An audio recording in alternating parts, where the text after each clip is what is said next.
anxiously. Oh, cool. I guess we're just starting. Perfect. All right, listen, we got to get on the same page today. I'm not going to do this perfectly. If there is a way to do it perfectly, I'm certainly not going to be able to do it. But we need to summarize the whole Bible in like a paragraph. It's helpful. I promise it's helpful, okay? So let's summarize the whole Bible. Here we go. In the beginning, God made the heavens and the earth. He also made people. He made me and you, and that's what God did. And it was good. Like, at first, everything was good until it wasn't good. And that was the problem. Sin happens, and then we walk away from God, essentially. And this separation happens where we kind of lose track of and lose sight of who in the world God is, right? Like, we know sort of who we are. We know we came from God or something, but we lose track of who God is. And God doesn't like that, right? Because God made us to know him. And if we don't know who God is, then we can't know him. And so God kind of gets to work to try to communicate and connect with people again after everything goes wrong.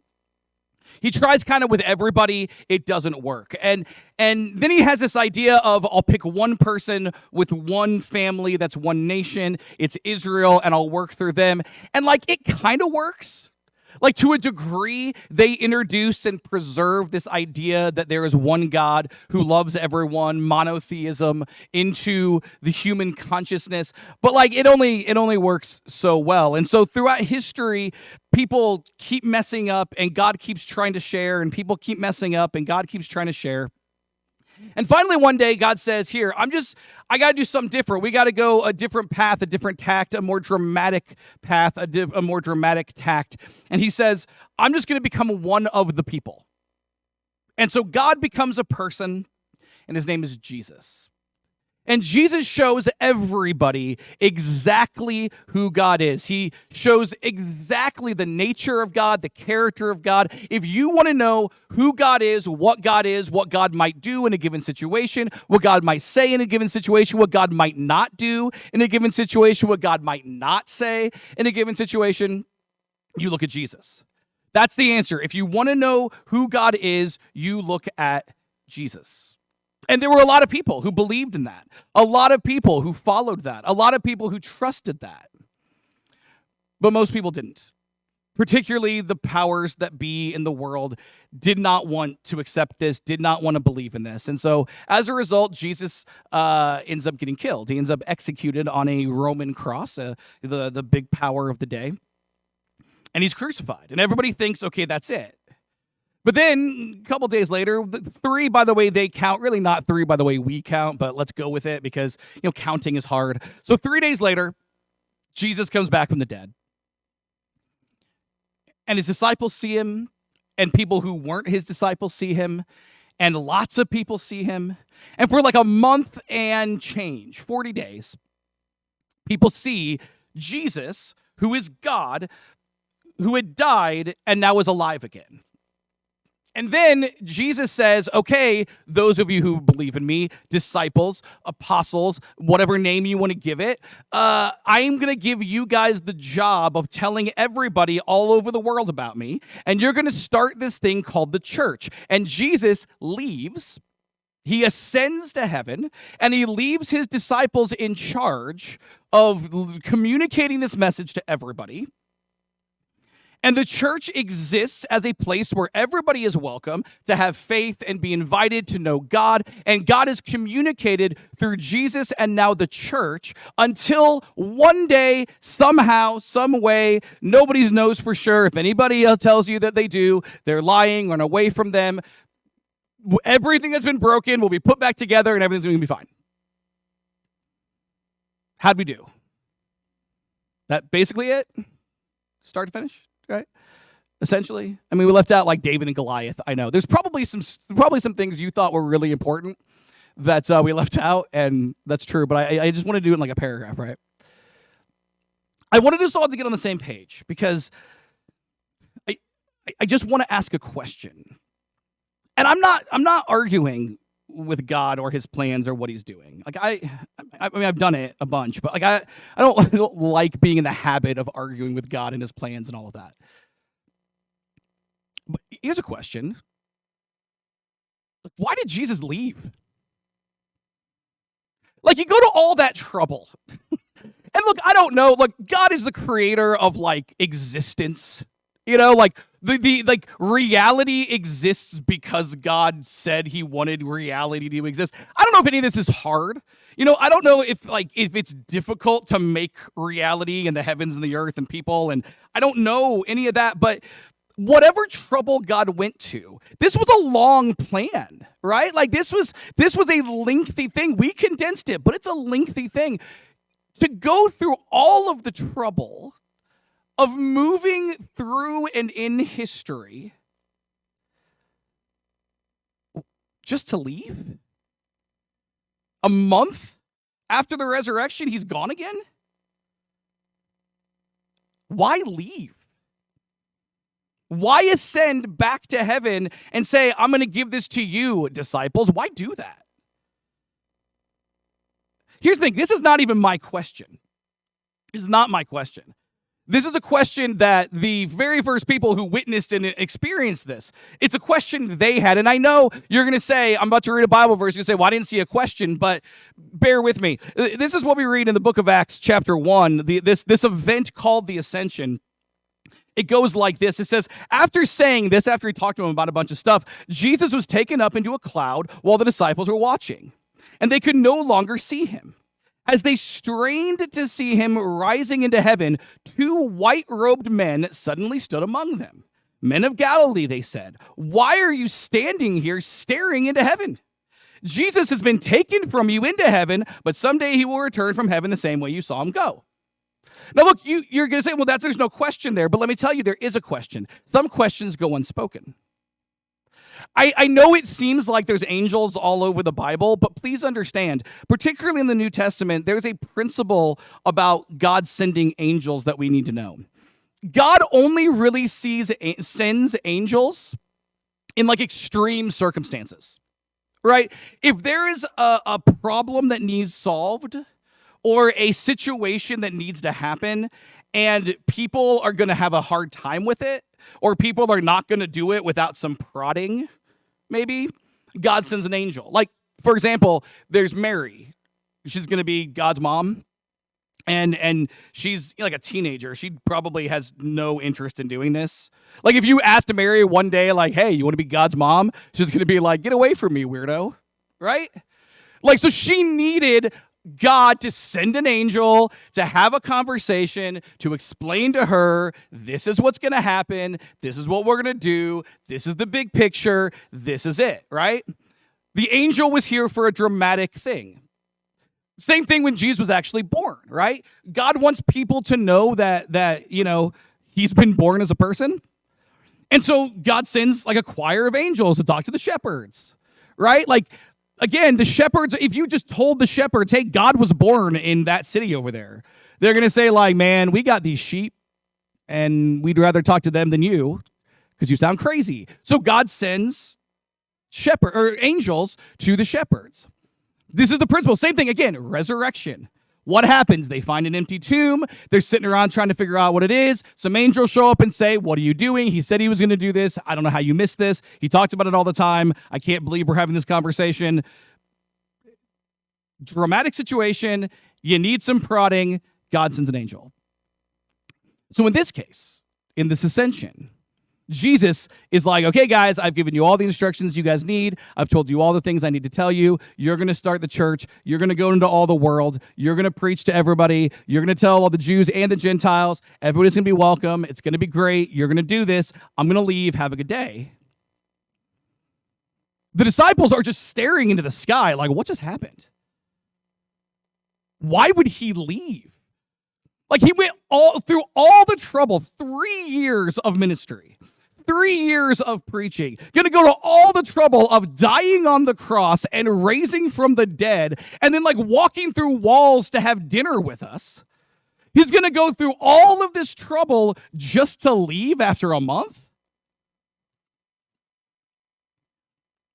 So an angel has to show up and say, quit doing that. Like, stop it, quit. The disciples also wondered, is what I'm trying to say. Why did Jesus leave?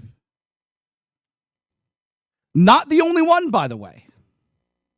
About 30 years later, the Apostle Paul writes to another preacher named Timothy, and he highlights and lays out what he calls the mystery of our faith. We've been talking about this mystery, right? These things about our faith that we can believe in, but we're not totally sure about. A lot of this is a lot of our religion, a lot of what we believe in Christianity is like that. Like, you can't really super prove it, but you accept it and you embrace it and you try to live by it, but it's somewhat mysterious. That's why we've been talking about how the response to this is to be humble, right? To admit we don't know everything, or to be curious, to ask questions, right? To have faith, not seek out certainty. That's why it's on this church sign outside, guys. Like, I'm trying to remind us of this all the time. The last thing that he says, the last thing that Paul says is a mystery, is this ascension. This is what we read in the book of 1 Timothy, chapter 3, one more time in this series. Paul says to Timothy this. He says, without question, this is the great mystery of our faith, that Christ was taken to heaven in glory. So the question has to be asked, why leave? And it's it becomes a really interesting question when we talk about it's like opposite, right? Like, there's a couple ways we can talk about a question. It's like the kind of the inverse of it. That's the same question. So if I say, why leave? What I'm actually saying is, why not stay? Why not stay?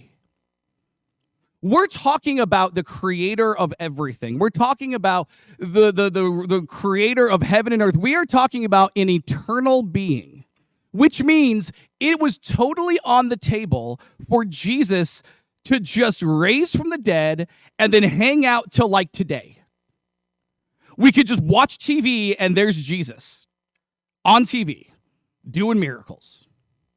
You could show your kids, hey, why are we Christians? Well, we're Christians because, like, Jesus rose from the dead, and here we are. Well, we can look at YouTube and watch, like, his greatest hits. Like, greatest hits Jesus, 17th century. Like, the 17th century was cool. He turned that camel into, like, an ox. That was fun. We enjoyed that. Just, like, put horns on him, gave him a skinnier tail. I don't know a lot about, like, camels, I just realized. Flatten out the hump. Or humps, because some camels have 2 humps. You know, like, you could just look, like, you could follow him on Instagram. Like, well, I believe in Jesus because I follow him on Instagram. Like, every Tuesday, he turns different liquids into wine. You know, you'd probably do that on Wednesday. It'd be Wine Wednesday. I botched that joke. You know. Why not do that? It would be really hard for skeptics to say there's no God if God's on Instagram, right? It'd be really hard for there to be atheists who are like, I don't believe that anything exists outside of this world, if, like, Jesus is just out here being Jesus still. Why not do that? Just convince everybody all at once. Why ask us even to have faith if you can just give us certainty? Right? Like, I don't have faith that there's a sky out there or a tree. I don't have faith that this is like plastic with water. I'm certain this is a bottle of water. Why not just exist so that I have as much certainty that God is real and Jesus is God as I have with this water bottle? Why not? He could totally have done it, and he had set himself up to do it by raising from the dead. But even if you think it's a bad idea, right? Jesus on social media, that probably doesn't end well. Even if you think it's a bad idea. 40 days? That's it? The first sermon in the church is preached by Peter. I'm given to the notion that Peter's a pretty good guy, but why wouldn't Jesus preach the first sermon? Like, it's Pentecost. Hey, guys, I raised from the dead. Here I am. Who's not getting baptized? If Jesus is like, here I am, guys. You know, Peter did a good job. 3,000 baptized. Fantastic. Jesus would have baptized the entire city of Jerusalem if that was that, you know? Why not be the one to go into all the nations? He tells the disciples, go to the nations. Go to the different countries. Go preach to other people. Why does Jesus not do it? He doesn't even have to walk, guys. This man is teleporting. He could hammer out all of Europe in a weekend. Africa, a little bigger, maybe give him a week. Like, why? We have very difficult questions. One of the very first things you see in the Bible is within a few years, or in the church is within a few years, the church has some very serious questions about what is and is not allowed in the church. So they have these church councils where like one side gives their take and this side gives their take, and they kind of hammer it out. And then this guy named James, Jesus' brother, says, "Well, I'll rule on it, and that'll be the church." What are we doing here? Why doesn't Jesus just hang out and be like, I'll just answer your questions, just rapid fire one by one? You know, why didn't Jesus write the Bible? We have all these questions about the Bible, you know, like we have all this stuff about the Gospels and how they fit together. Like, why do we have Gospels at all? Why doesn't Jesus just write down, these are the parables I said. This is what they mean. The end. These are the miracles I performed. This is what I want you to learn. The end. Here's how you cast out a demon. Don't. It's dangerous. One day they'll make a movie called The Exorcist and you'll see why.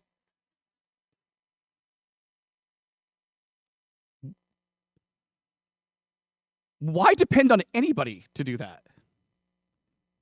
Here's something. You know how like the Jewish people had this understanding that Jesus would be this earthly king and he would rule the world in truth and grace and justice and bring peace and prosperity to everyone? Why not? Are we really saying that Jesus ruling the world through Jerusalem is going to be worse than what we have? I don't want to get political, but I'll tell you this. I'll roll those dice. Like, you're telling me that, like, Jesus, as the king of the world in a literal sense now, even if he didn't want to rule the world, why could Jesus not just said, like, here's what I think about capitalism. Here's what I think about socialism. Here's what I think about feudalism. Here's, like, why not? Why not just lay it all out? Here's what I think the Constitution should be. Here's how the country should be divvied up. Oh, you want to vote in an election? Here's how you should vote. Like, why not? You're telling me that that's in some way a worse plan than us just like groping in the dark like children? I'm not trying to question Jesus, but that's the one I'm just like, man, could you, like, he was right there. I don't even know why he gave us a choice, you know? Why doesn't Jesus just be like, all right, from now on, nobody can sin. No more child abuse. No more broken families because of terrible people abusing other people. No more murder. No more rape. No more thieving. No more corruption. No more, like, why not? Isn't that what we say heaven is anyway? Like, we believe that one day we're going to die, and then why not do that before we die? I mean, that's like, that'd be like Stephanie saying, like, Drew, I got the best present for you ever. Oh, it's the best thing ever. It's going to be your favorite thing. You'll get it when you're 87. You know what I would say to Stephanie? You should have told me that when I was 86. Because now I'm 41 and this is just frustrating. Why not just, like, fix all the stuff? And it's interesting because, like, the disciples had the same questions. Like, why is Jesus leaving? Where's he going? We don't want to do this on our own. We didn't ask for this. Paul, 30 years later, is like, I don't know why he left. It's a mystery. This would have been way simpler. You know why Paul became a Christian? Because Jesus one day showed up and said, be a Christian. And Paul's like, oh, okay. Paul knew firsthand that's the most effective way to convert people. You know, miraculous visions. There was also some blinding. It wasn't the most pleasant day for Paul. But in fairness, he earned that. Why not stay? For some amount of time past 40 days. If you're waiting for an answer, I don't know. Sorry. The musicians are going to come forward. We're going to sing a song. I'm just kidding. There's more. You really think I'd only talk to you for 20 minutes? Come on. I can't give you an answer, but I can tell you a story. So one day, Jesus is going to a city called Jericho. And at this point in the story of Jesus, this point of the ministry of Jesus, like early he'd go to places and like the crowds start to form. But at this point in his ministry, it's late. And so everybody knows he's coming. And so by the time Jesus gets to Jericho, the crowds are just like, they're just thick. Like it's like downtown New York City on New Year's kind of thick crowds, right? And Jesus shows up, and I don't know what his plan was. Like, I guess he was probably going to preach and teach and do miracles and stuff. Probably going to do Jesus stuff. But like, whatever it was, the crowds were so thick. And that was a problem for a wee little man named Zacchaeus. A wee little man was he. So Zacchaeus is this very short guy. I just love that we just keep hammering. Like the Bible's like, hey, he was short. Because in case you want to, tell his story without making fun of him for the next 2,000 years, I'm not going to let you. You're going to make fun of him every time you bring it up. Thanks, Luke. All right, so Zacchaeus is very short. And the thing about Zacchaeus is not just short, but he's not a good guy. And maybe he thought he was. It's really important that we understand as an aside. As a principle in life, I have met very few people who are horrible who think they're horrible. It's a really good principle to understand in life that everybody thinks they're the good guy. Everybody thinks that, like, they're right. Or else they'd come up with a new way of thinking, and then they would think they're right. Everybody thinks they're right. And so Zacchaeus thought he was right. I don't know how he would have justified himself, but he thought he was right. He thought he was doing at least, maybe he thought he was doing the best of a bad situation. Maybe I don't know, but he thought he was a good guy. And so he was a tax collector. He talked about tax collecting a lot, but he had really sold himself out to the Romans. The Romans were the occupying nation who had conquered Israel. And they demanded taxes because that's how they pay for their army and like gold cups for the Caesar or whatever. I don't know, whatever they were paying for. And so they demand taxes. And so they didn't want to send Romans to go take taxes because that's dangerous. So what they said was everywhere they went, they said, we're going to get local people to collect taxes and we'll incentivize them by doing that, but paying them very, very well. Right? It's like they'll get paid really well for betraying their people. And so Zacchaeus is one of the guys who's a chief tax collector. He's like in charge of other tax collectors. He not only betrayed his people, but he instructed others how to betray the people. And I'm sure he thought he was right. He got a reputation, and the Bible's somewhat unclear as to whether the reputation was earned or not, but he got the reputation as a guy who stole from everybody too. And the thing about it was the Roman system allowed that. All Rome said was, we want X amount in taxes. They never said, how much do you have? Like, we want you to collect X amount of taxes. They just said, at the end of the day, you've got to give us X amount in taxes. It could be that you collect X plus Y plus Z, and then you turn in X. You could totally do that. It could be a whole racket skimming stuff off the top. And the people, of course, wouldn't trust that you're honest, because if you were honest, you wouldn't be collecting taxes for Rome. Like if you were an honest person, you would not be, turning your back on your people and your religion and like your faith and everything that is you to make money. But Zacchaeus probably didn't see it that way, He probably woke up every day and it's like, guys, I don't understand why they don't want me to collect taxes. Don't they understand that Rome is awesome? Don't they understand that, Rome brings peace and security? Don't they understand? Like, he probably in his mind is justifying this whole thing. But what definitely happened was everybody hated him. And you can't really do a lot to a guy who's protected by Rome. You can't, because Rome. But on this day, the people found a way to get justice. You see, I don't know if you guys have been to a concert or, like a sporting event where there's not like assigned seats or whatever, but you've been in a crowd of people or a parade maybe, you've been in a parade. We as people, we're very good at this. We're very good at taking all the short people and putting them up front. And then like the tall, the tall people behind, like we're just very good at that naturally. Because, most people are really nice and understand empathy and compassion. So really, that's another really important point to remember, that like the vast majority of people are lovely, empathetic, compassionate people. No matter how much like it seems like everybody's horrible, most people aren't. But Zacchaeus, a wee little man, they decided we're going to make darn sure he's in the back. Like we can't, like it's petty. It's petty. It's it's kind of funny. It's a little bit mean. We're going to make darn sure Zacchaeus does not see Jesus. He's going to sit in the back behind all the tall people, basketball players, power forwards and centers in front of him. And Zacchaeus just can't see, And so the Bible tells us that Zacchaeus climbs a tree. Humiliating. A grown man climbing a tree like he's a child to try to see Jesus. And that's all just set up for the story. This is what we're reading the book of Luke, chapter 19, about Jesus and Zacchaeus. We read this. When Jesus came by, he looked up at Zacchaeus and he called him by name.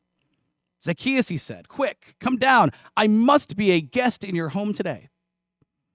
Zacchaeus quickly climbed down and took Jesus to his house in great excitement and joy. But the people were displeased. He has gone to be the guest of a notorious sinner, they grumbled.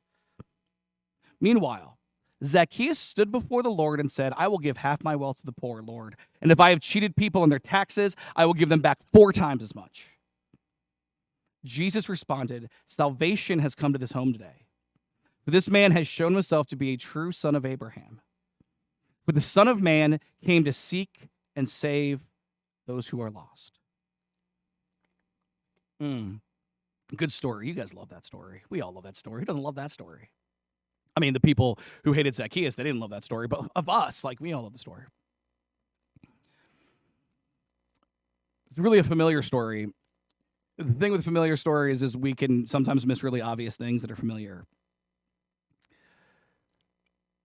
There's a piece of the story that seems to be missing. Like, we just read it. Do you notice Jesus doesn't preach to the guy? Like in the story, Jesus is just like eating. He's like, hey, I gotta be a guest in your home. He brings him a guest in his house. I guess maybe he's not eating. I don't know. But like, he's just hanging out in his house.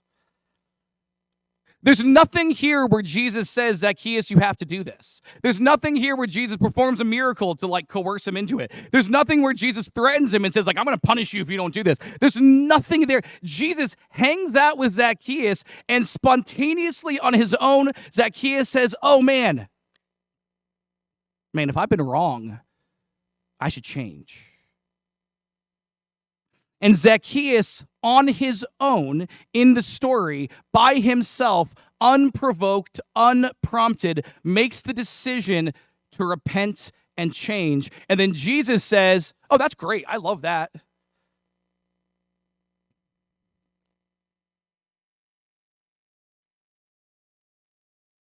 If we zoom out and we look at this principle, I think we might have at least a possible answer for why Jesus left. You see, if you remember the story of Adam and Eve in the very beginning, we're told that God gave human beings dominion over the earth. That's a powerful word, right? Like, that's not a middle management job word. Like, that's a word of like sovereignty. God says, this is my role. I have dominion, but I'm giving it to you. Y'all are in charge here. For better, for worse, you guys are in charge. This pattern goes throughout the Old Testament. I know we always focus on the times where like God intervenes and stuff, but ultimately over and over and over, God says, hey, you're in charge, people of Israel. You're in charge, prophets and kings. You're in charge, random people I'm calling. It's up to you. I know it's a dramatic moment for God to become a person, but during Jesus' ministry with Zacchaeus, he says, you're in charge of your life. It is up to you.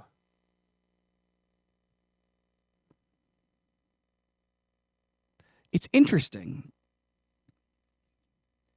because the idea of sin, a great definition of what a sin is, not the only one, but a good definition of what sin is a sin is something God doesn't want. Which means if God allows us to sin, God allows things he doesn't want because God has put the fate of all of this in our hands. God has put the fate of your life in your hands. You have the ability to say yes, to say no, to say maybe, I'll check in later.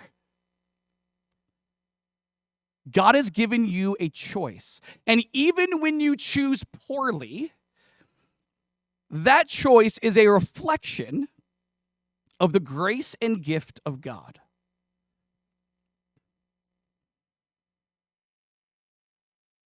Here's what I think it's like. I want you to imagine that God is throwing a potluck meal. And God has said, all right, we're having a big meal. Everybody's invited. I want everybody to come to the meal. It's going to be this amazing meal. I'm so excited for it. It's going to be like people you've never met before, people you have met, people who can cook, people who can't. It's fine. We'll put them on the end. All that. We're going to have a potluck meal. And you're invited, and what I want for you to do is to bring a dish. Now, what that dish is entirely up to you. You can bring a delicious meat. Something out of the smoker. Something you've grilled. Cooked medium rare. To perfection. You can bring a salad if you don't want to love your neighbor. A big salad if you hate all your neighbors. You could bring that impossible meat if you're into abominations. Thank you for laughing at that one. I'm concerned the rest of you didn't. Maybe it's just such a serious topic that you would never dare laugh. And maybe you can't cook, so you're going to order a pizza. Some wings, bucket of fried chicken, going to KFC, finger looking good. Or you make better choices in life, you go to Popeyes. Whatever it is, it's your choice. You could be me and you're really proud of your mashed potatoes because I saw these mashed potatoes. Bobby Flay made them. And I got this recipe from Bobby Flay. And that was like 15 years ago. And since then, I have made improvements. So my potatoes are now better than Bobby Flay's. I could go on beat Bobby Flay and beat him at potatoes. It's important that you know I could do that. I don't care what it is. It's up to you. Bring a dish. Or don't. You're still invited even if you don't bring one. And if you don't come, well, that's up to you too. God is having a potluck meal. And he said, I want you to bring a dish, but ultimately it's up to you if you want to or not. It's up to you if you want to go. It's up to you if you want to actually take a dish. All of it's up to you. At the end of the day, God's having the meal. The meal is happening and you have been invited. That you cannot change, that you cannot control, that you cannot choose. The meal is happening, you've been invited. What are you going to do now? You going to take a dish and go? You going to go empty-handed? You going to not go at all? All of that is up to you. That's the kingdom of God. But see, if Jesus didn't leave, I don't know what kind of choice there is. Like if I just pull up on my phone Jesus' Instagram account, you know, like we're born into a world where we know like, oh yeah, there's God and he hangs out in Jerusalem and does his thing, whatever. That removes the choice that we have from this. It would make everything like compulsory. Like it wouldn't even be compulsory. It would literally it would be like this. No one questions, is this a bottle of water? And therefore, I've never met a person who's excited to have a bottle of water. You know, like, because it just is. It's just a thing. If Jesus stayed, it would just be a thing. there would be no love or compassion or mercy. It wouldn't change who we are from the inside out. It wouldn't help us to be better people any more than just knowing that like oceans exist changes us into better people. There's something to this dominion that God has given us that has to be preserved for us to be able to make a good choice or a choice at all. And right from the beginning of the story, as we condense the Bible, that choice is there. The God that we serve built this choice in. At least I think. I don't know. You know? It's a mystery. Maybe there's a wholly better. Maybe right now you're like, I got a way better answer. Great. That's the way this works. Our faith is not certain. We are called to be humble, to admit that we don't know everything, to be curious, to ask questions and explore, and ultimately not to seek certainty, but to seek faith and open-mindedness and trust in a God who loves us so much he would never force us. He simply invites us to come and bring our mashed potatoes. So last week for a series called Mystery. And as we finish the series, we have one last lesson, and it goes like this. God's love and plans always allow us the freedom and right to choose whether or not we will accept them for ourselves. God's love and plans always allow us the freedom and the right to choose whether or not we will accept them. Musicians going to come forward. We're going to offer an invitation. It's the invitation of Jesus to take him up on this offer, to choose, to say, I want this, right? It's not a threat. It's not a coercion. It's not a manipulation. It's an offer. Come to the meal. Never made a decision. We got nice warm baptistry. Let's talk. I think I skipped the baptism part. You guys know. It's fine. Whatever. Very most moving in Christ, you're looking for a perfect church home. It's not here. I just skipped part of the invitation. It's fine. We're good. We serve a perfect God. We want to connect. We want to call. We want to cultivate. We want to meet new people. Share the gospel. Grow up when we do it. And we want to be people who always allow the space for the mystery and always allow the space for the choice and always allow the space for freedom, because that is who God is and that is what God has done. As we stand,